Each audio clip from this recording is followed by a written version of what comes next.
Bonjour.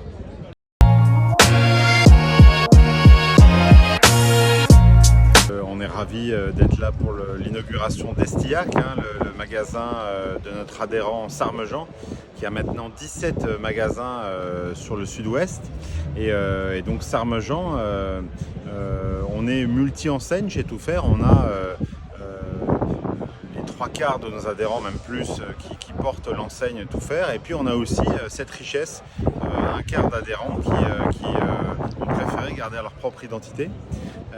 Et donc ce sont généralement des acteurs locaux qui ont une marque forte. C'est le cas de Sarmejean, et en tout cas on est ravis d'être présents pour cette inauguration, et qui montre que quand on investit dans un négoce, on peut attirer plus de 300 personnes aujourd'hui. Et puis les débuts sont extrêmement prometteurs. On est vraiment content d'avoir un adhérent aussi dynamique qui a compris qu'en période de crise, on pouvait aussi investir, et c'était même le moment d'investir pour redémarrer quand plein de projets vont arriver. C'est le cas aujourd'hui, on est sur la commune d'Estillac. Estillac, c'est tout près d'Agen. C'est un lieu qui va accueillir la prochaine gare LGV sur le tronçon Bordeaux-Toulouse. Et donc c'est vraiment ambitieux de la part de notre adhérent de prendre le lead et de ne pas rester inactif dans ces périodes challengeantes qui demandent de porter à la fois de l'optimisme et à la fois de l'entrepreneuriat. Alors Tout Faire, on est au niveau national à plus de 40% d'activité avec le consommateur final, le particulier, pour la bonne raison qu'on est vraiment implanté de manière rurale, en ruralité. Nos 466 magasins sont la majorité en ruralité.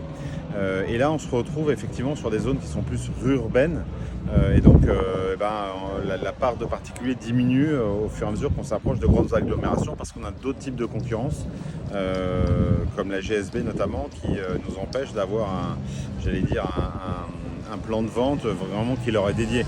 Mais aujourd'hui, c'est vraiment ça qui fait notre ADN, c'est 40% d'activité avec le consommateur final. On est complètement dans cette logique-là, il n'y a pas de raison que certains acteurs, on le voit que la tendance est à la massification. Tout Faire est fondateur d'un super groupement qui s'appelle CMEM, qui à l'origine comportait en 2008, quand Tout Faire l'a fondé, et Tout Faire est d'ailleurs toujours président de cette société, je crois qu'il y avait 24 enseignes, aujourd'hui il y en a la moitié moins, et en fait c'est tout simplement pas des sociétés qui sont parties, mais au contraire qui se sont concentrées, qui sont rachetées les unes les autres, et on est complètement dans ce projet-là, bien sûr. Le challenge, c'est la taille critique, et on va y aller aussi si on veut exister sur des métiers qui sont un peu plus éloignés du nôtre, comme le libre-service, qui comprennent toute une partie de matériaux, évidemment, toute une partie de matériel de bricolage.